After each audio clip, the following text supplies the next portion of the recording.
Чудесно слово. Научихме какво е призванието. Надявам се, че е докоснало всяко едно сърце. Вече да можем уверено да му служим. Всяка една. Искате пауза или да продължим? Накрая да хапнем. Нека да продължим. Да продължим, нали? И така, сега... може ли да видим реда?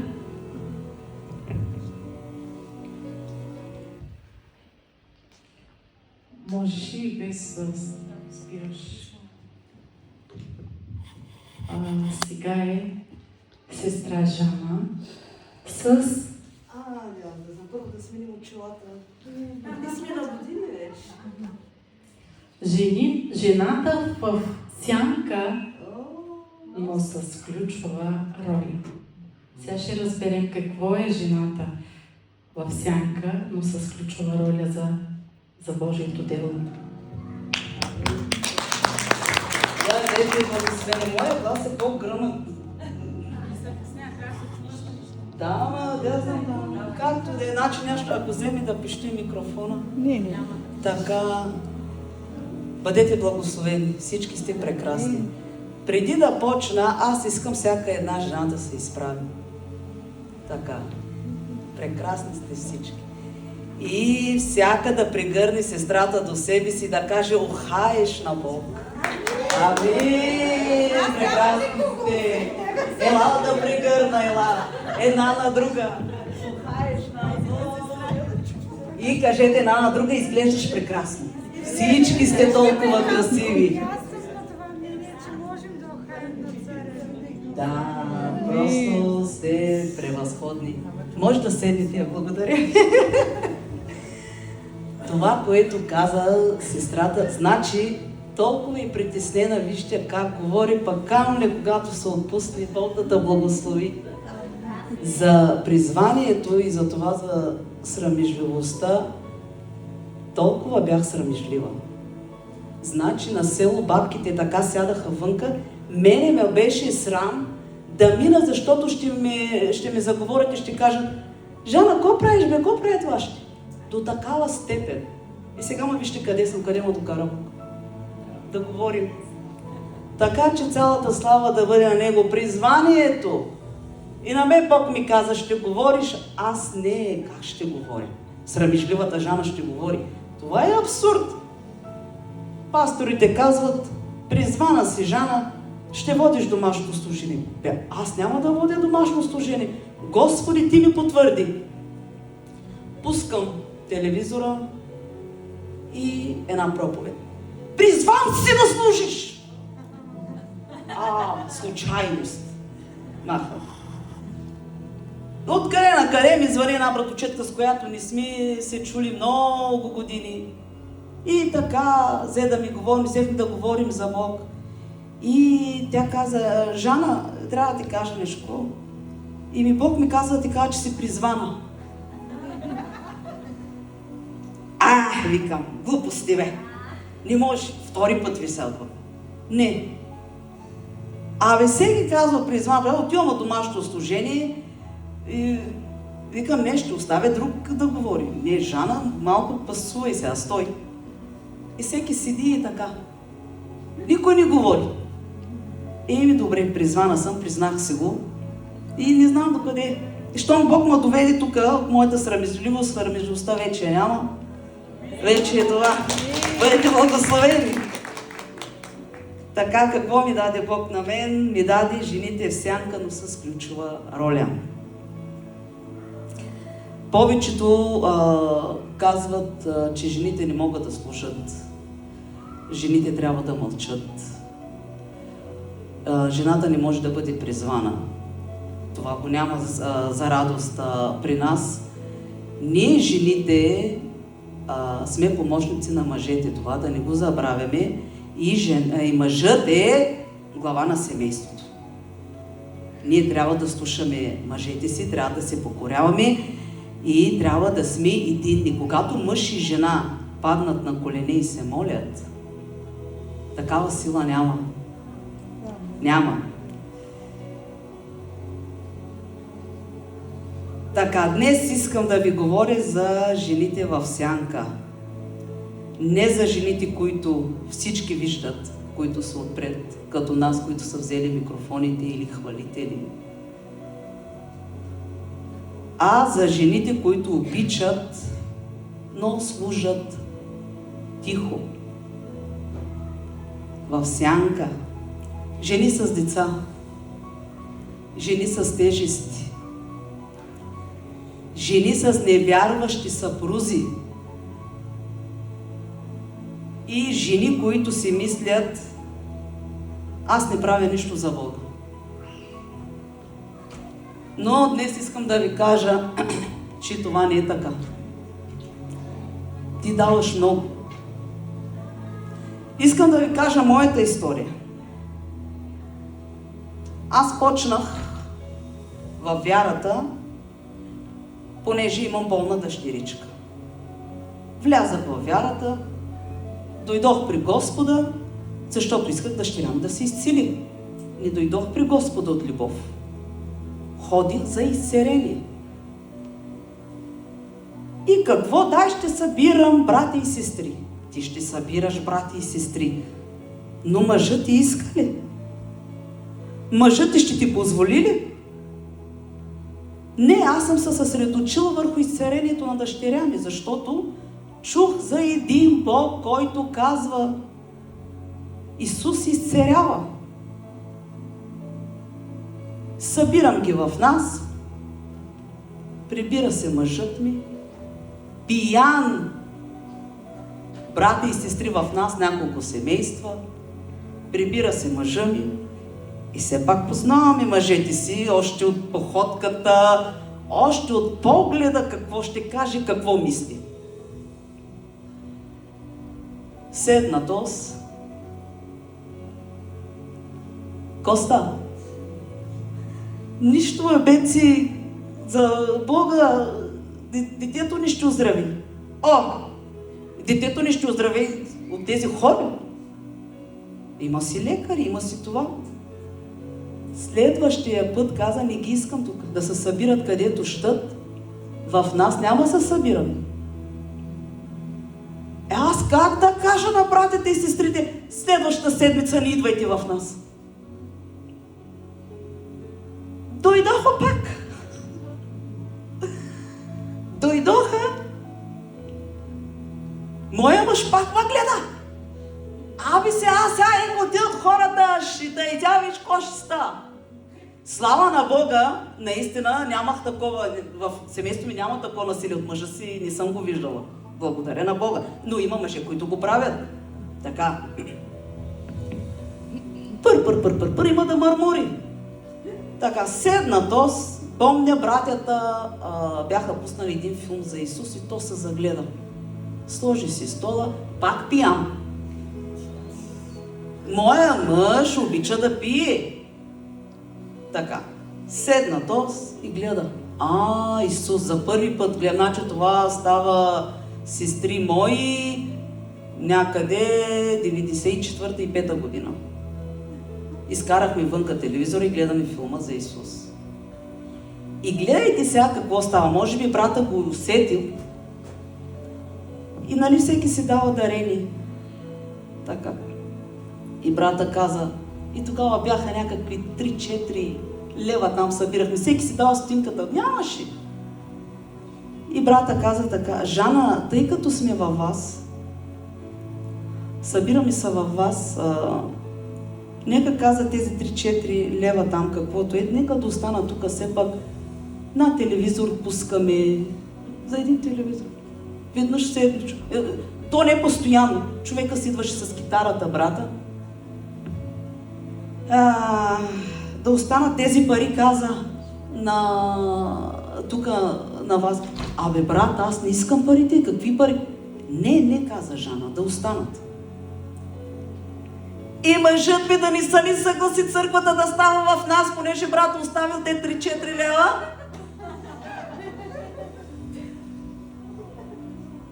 Така. Добре. Няма нищо, Жана, се събират. Все пак, нали, тези на месеца 3. Наистина тогава не са нищо. Но, може би, все пак Господ напознал много по-добре от нас. Значи парите за мъжа ми са били нещо. И така почнахме се събираме. И Жана, която почна с такова убеждение, почнах да търся Бог, нали, заради изцелението, разбрах моя Бог, моя любящ Бог, моя Исус, какъв прекрасен Бог има. Тогава аз се влюбих в моя Бог. Вече не съм при моя Бог, защото искам нещо, а вече искам да давам нещо. Вече искам да служа, вече искам да говоря. Жана не може да я спрете да говори. Аз вече на всеки срещнат и да седна. Здравей! Знаете ли, че може да благовестявате дори с едно? Бъди благословена! Слава на Исус! Как си, сестра? Исус те обича.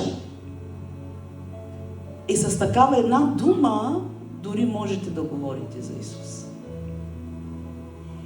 И от това, което мъжът ми, дори много рядко ме водеше на църква в Провадите, имахме една църква. Няма да за време му казвам: Евгений, дай да ходим на църква, бе. В голямата църква, друго е домашно служение, сега пък друго е домашна църква, хваленията и така нататък. Добре, тогава нямахме кола, имахме каручка. Пряга ми магарето с каручката и мъжа ми пак пиян. Отиваме на църква. Фуни на алкохол. Аз се притеснявам, викам, сега ще отиди до някой. Той фуни на алкохол, човек. Обаче точно тогава какво стана с моя мъж? Да кажа и така да продължа. Вляза вътре и като чу хваленията, като чу говоренето на езици, затова казвам, говоренето на езици е много важно. Кръщението в Святия Дух. Дойде така при мен и каза: Жано, аз целия настръхнах. Какво стана с мен? От това ви, където говорят, какво говорят, не разбирам, викам, аз от това настръхвам. И от тогава нещо се отключи в него.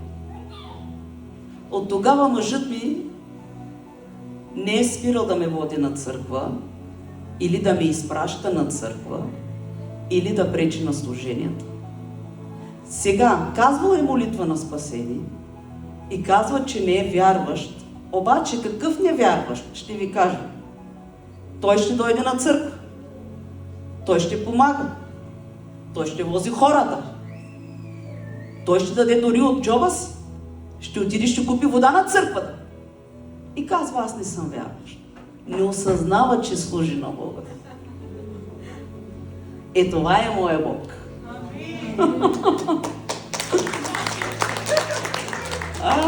Алелуя!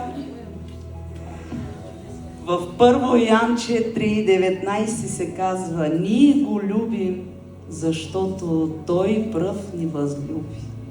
Алелуя! Цялата слава да бъде на Него.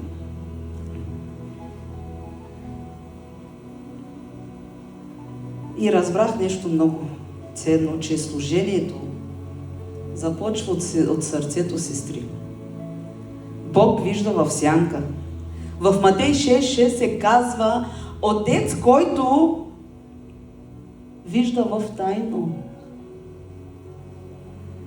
Той вижда в тайно, че ти ставаш рано, че ти се грижиш за децата, че ти се молиш, че ти плачеш, че ти си седнала и си разказала проблемите, които дори не можеш да седнеш да разкажеш на някоя приятел. И мислите ли, че Бог не ви вижда сълзите? Аз ви го казвам от личен опит, виждам. Защото много съм плакала, много съм се молила. Слава на Бога! Сега съм тук и мога да ви го казвам. Знаете ли, че Бог ми даде това видение преди много години? И казах това, Боже, не е възможно. Аз винаги не знам защо много споря с Бог. Бог ми дава нещо, аз казвам не. Не бе, Господи, защо? И знаете, че трябва да разговаряте с Него, както просто се разговаряте с приятели. Тогава Бог много по-добре ви говори, някакси го разбирате по-добре. Да, трябва да имаме страхопочитание към нашия Бог. Това е голяма сила. Той е Творецът, Той е Създателен. Но да не забравим, че Той дойде като приятел. Че когато ти седнеш и плачеш, че Той е до тебе и те утешава. И Бог чува всичко. Дяволът казва: ти си ненужна. Ти не можеш да говориш. Ама ти ще отидеш на църква и какво точно твоята молитва ли сега ще чуи Бог? Бог е толкова ангажиран. Точно тебе ли ще чуи? Гледай войните, Коста, гледай Коста. Седнала Севда и тук да се моли за дъщеря си, например. Но не е така. Бог е всезнаещ и Бог казва: ти си моя. Искам да говоря за жените в Стария Завет, които са били в сянка и много не се говори за тях. Защото всеки една може да се препознае в тези жени. Йохавед, майката, която пусна детето си. В книга Изход, 2 глава, четем за майката на Моисей.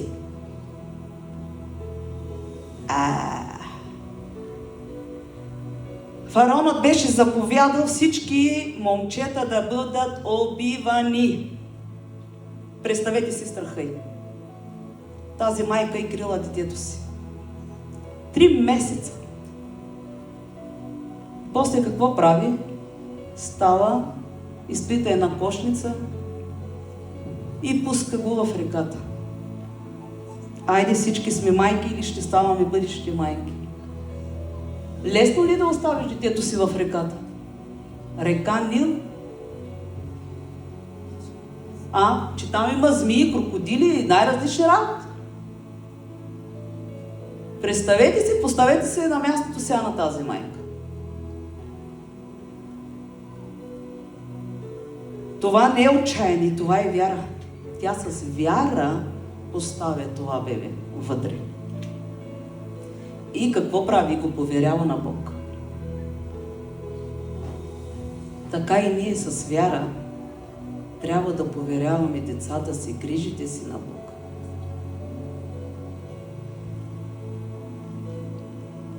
Колко от нас държим децата си в ръцете си, но трябва да ги поверим в Божиите ръце. Някои, знаете ли какво правим? Аз често обичам да давам такъв пример. Сестра, заповядай, вземи листовете. Давам листа. Вземай. Още го давам. Но всъщност го държа. Поверяваме го на Бога, но всъщност не го оставяме. Това не е вяра. За да поверя нещо, аз го оставям тук и го забравям, край. То си е Божие. Бог ще се погрижи за него. Същото нещо направи Йохавед. Остави детето си в ръцете на Бог, защото имаше доверие на своя Бог.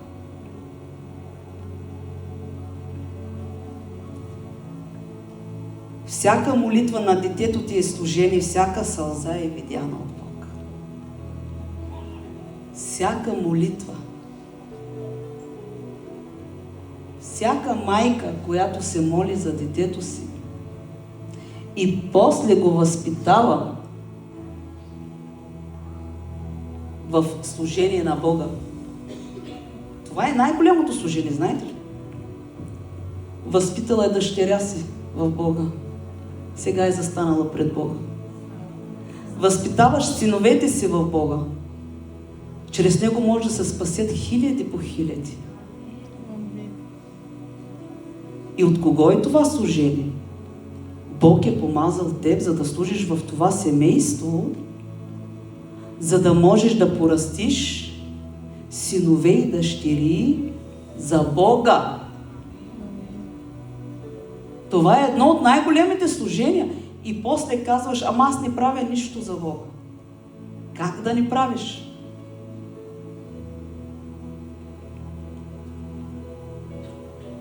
Така. Има още една жена. Знаете ли, че има много жени без име? Жени без имена в Библията. Има една жена без име, за която искам да ви кажа, това е майката на Самсон. Дори името ни е писано вътре. Знаем кой е Самсон, нали?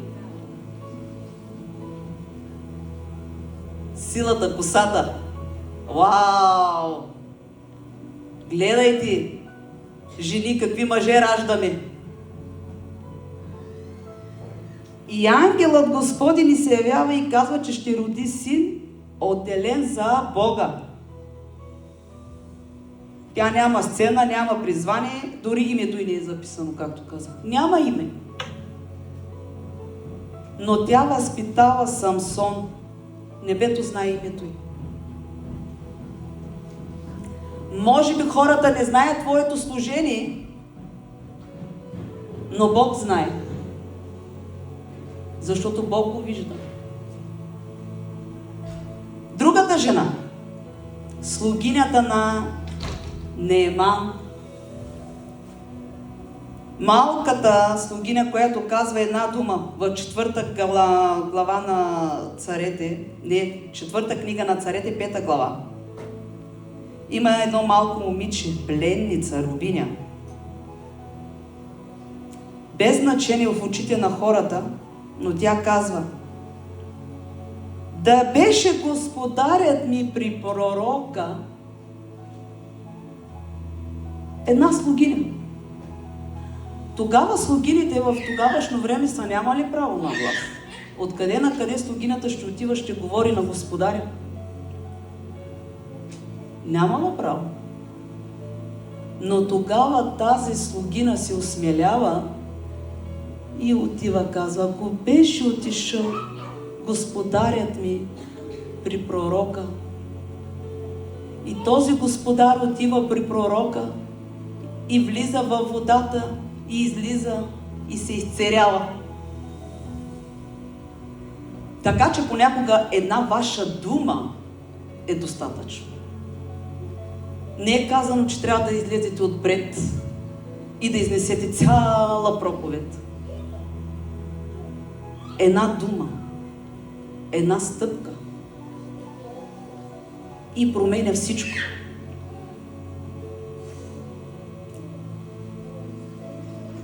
Знаете ли, че понякога дори в църквата една прегръдка към дадена сестра, това също е служение.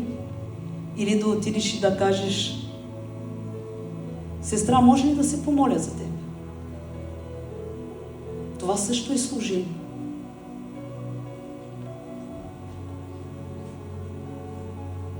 Ако духът те води да отидеш да прегърнеш тази дадена сестра, това значи, че тази сестра има нужда от любов. Тази сестра има нужда от някой да я разбере, някой да я утеши. И нима това не е служение. Всяка една жена служи, но не го осъзнаваме.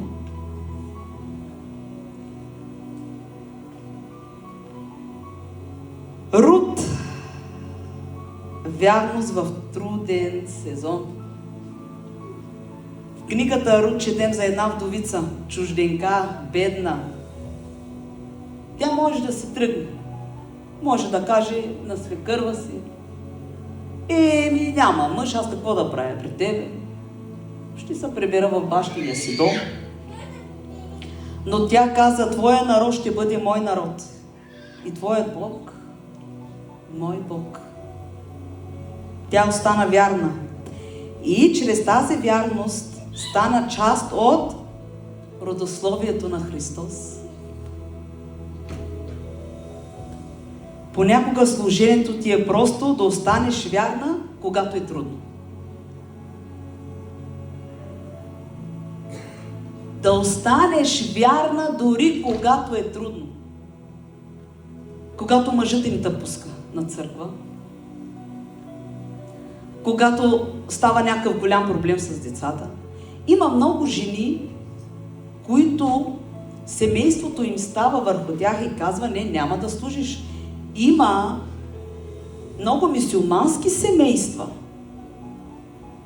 които спират дъщерите си, децата си. Но също, какво го виждам тук? И верността е служение. Затова сега тези, които свободно дойдохме тук, хвалете и славете Бога. Това е голям дар. Има жени, които жадуват за това, което вие сега го имате.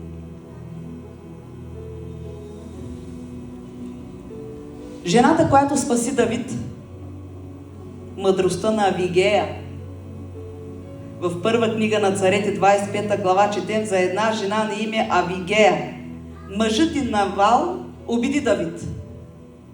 Давид тръгна с войниците и беше решил да унищожи целият дом на Навал. Тогава Авигея направи нещо смело. Тя какво направи? Приготви храна. Излезе да посрещне Давид. Говори с мъдрост и смирение.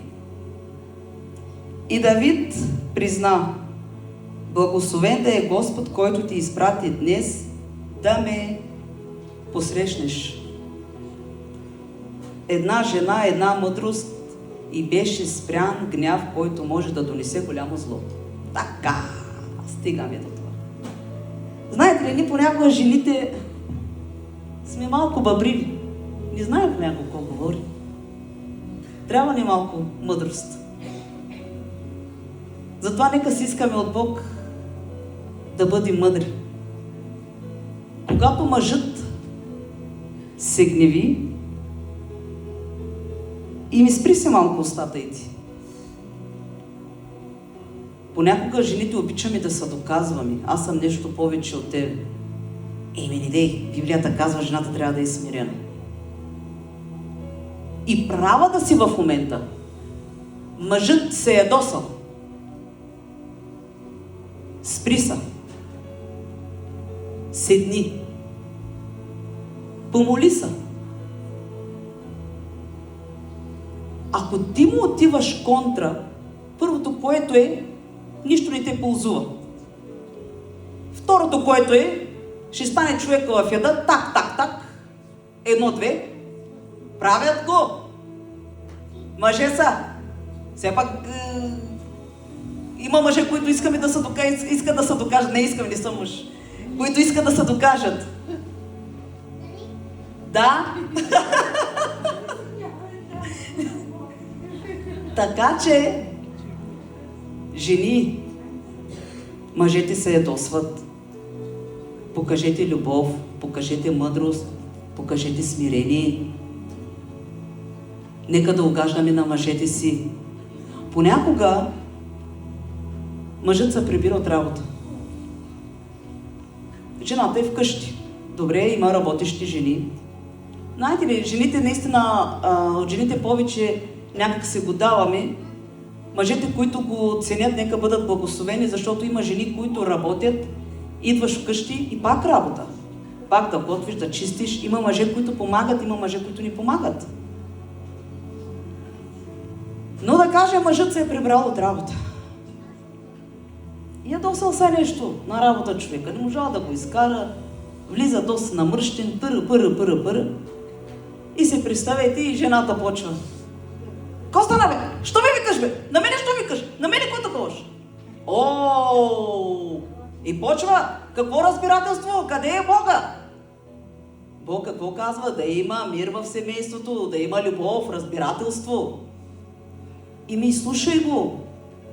И той има нужда да си излее душата пред някого. да се успокои. И ми направете си едно кафенце или си налете безалкохолно, мъжете попийни, ако обича да пие, налей му малко ракийка, няма да се напи от малко ракийка. Казвам, например, ако пие. Има мъже, които не пият, слава на Бога. Така, направете му салатката, седнете от този човек, поговорете малко, покажете му любов. Как ще го обърнеш към Исус? Ако мъжът ти влезе, ти пър. Човека ще каже, ти на църква ходиш, ма какво говориш ти? Къде е Исус в случая? Ама какво? И с държанието си, и с възпитанието си, и с учтивостта си, с любовта си. Нека покажем нашия Бог.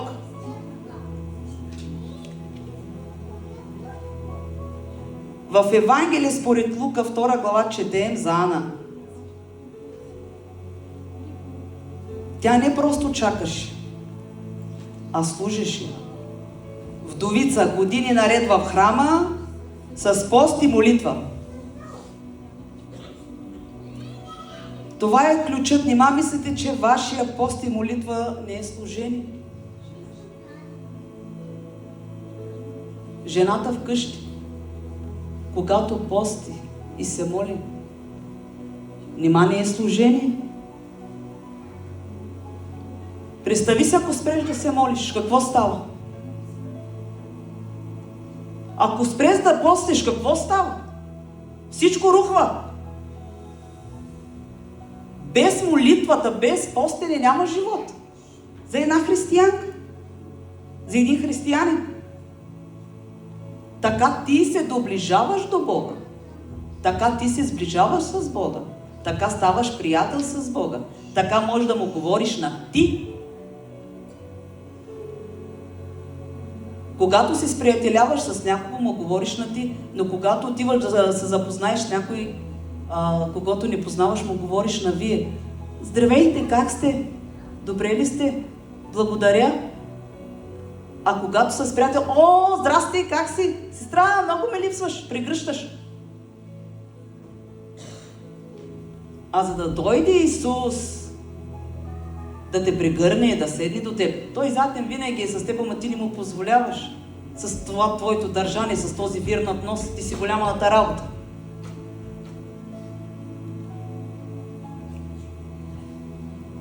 Че Ана никой не аплодира, но когато Исус беше донесен в храма, тя го разпозна. Тя стана една от първите свидетели на Месията. Чакането не е изгубено време. Молитвата не е напразна.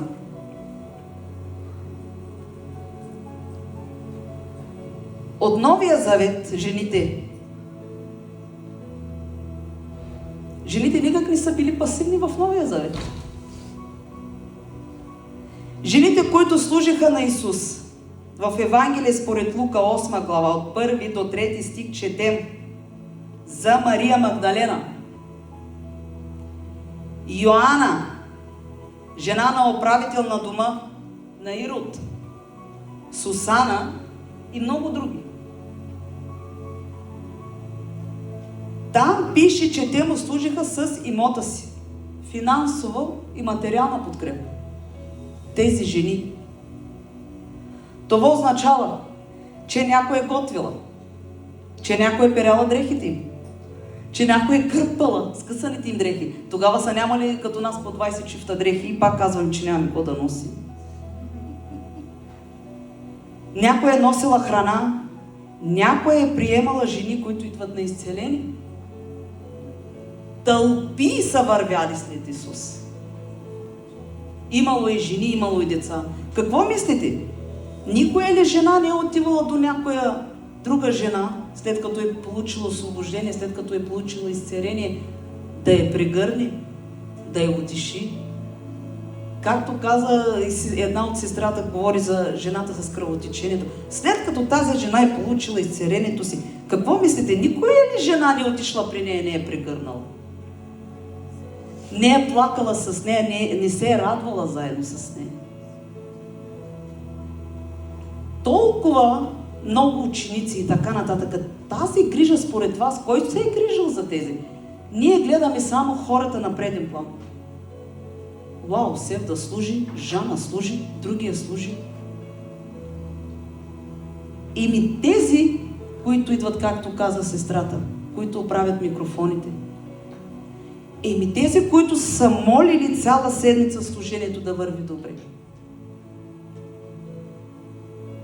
Те не са ли служители?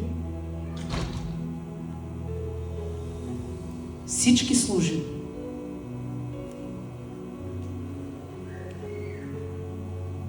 Жената, която помаза Исус в Матей 26, 6, 13 и Марк 14, 3, 9, в Евангелието четем за една жена, чието име не е записано. Тя влезе при Исус с алабастранен съд със скъпо миро. Тя го изля върху него. Учениците не разбраха, но жената, която дори не е записано името и тук, го приготви за погребение. Учениците, които са до него, и той сами им казва: идва време, когато ще бъда отнет от вас и човешкият син ще пострада. Гледат го и са полят. А тази жена без име отиде и купи най-скъпото миро, което е долу-горе, поне така казва, че заплата за една година. И го поля отгоре. И какво каза Исус? Тя извърши добро дело за мен. Тя предварително помаза тялото ми за погребение. Понякога женското сърце усеща неща, които другите още не виждат. Марта и Мария. В същото Евангелие четем. Марта служеше, Мария слушаше, и двете бяха важни. Така е. Повечето се говори за Марта, която служи. Не Мария, която слушаше. Църквата има нужда и от Марти, и от Марии. Еми, този народ сега ето трябва да бъде нахранен. Нали някой трябва да звънне или трябва да е организирал храната, за да станете да едете? Еми, така е. Това не е ли служение? Слава на нашия Бог! Лидия, бизнес жена и основател. В Деяния на апостолите 16 глава четем за Лидия. Тя беше търговка. Бог отвори сърцето и тя прие Павел в дома си. Домът и стана първата църква в Европа. Жена.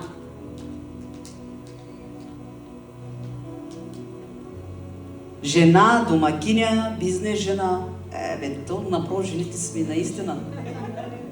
Сега като чуете, какво?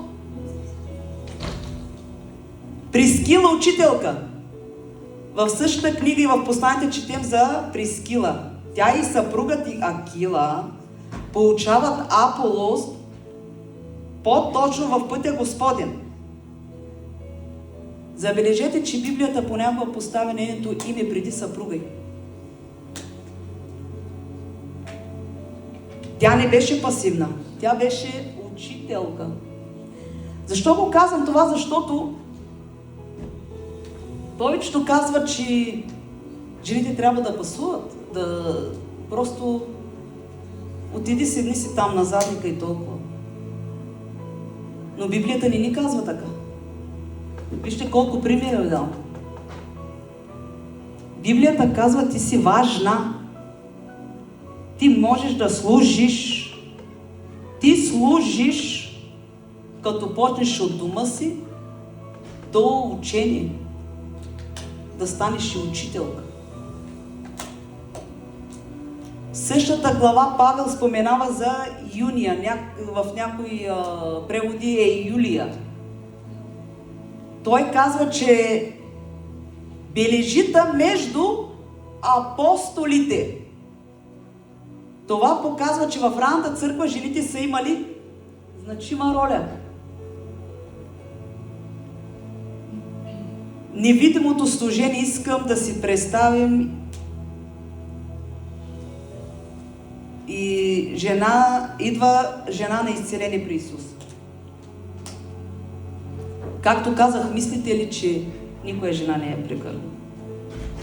Никоя жена не обръща внимание на другата жена.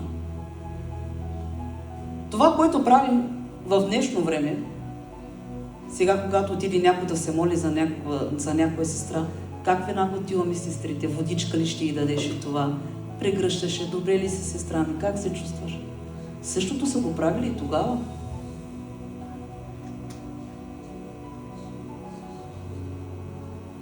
И за финал искам да ви кажа, че ако си в сянка, Бог те вижда. Ако си уморена, Бог те укрепява. Ако си притискана, Бог е твоята защита. Смирете се под мощната ръка на Бога, за да ви възвиси своевременно. 1 Петрово 5 глава 6 стих. И помнете, сянката съществува само там, където има светлина. Къде е моята сянка? И тук е някъде. Защото има светлина. А ти не си в тъмнина. Ти стоиш близо до светлината на нашия Бог. Така че твоето служение има значение и може би хората не знаят името ти, но небето знае твоето служение. И това е много по-важно. Благославям в името на Исус, бъдете благословени.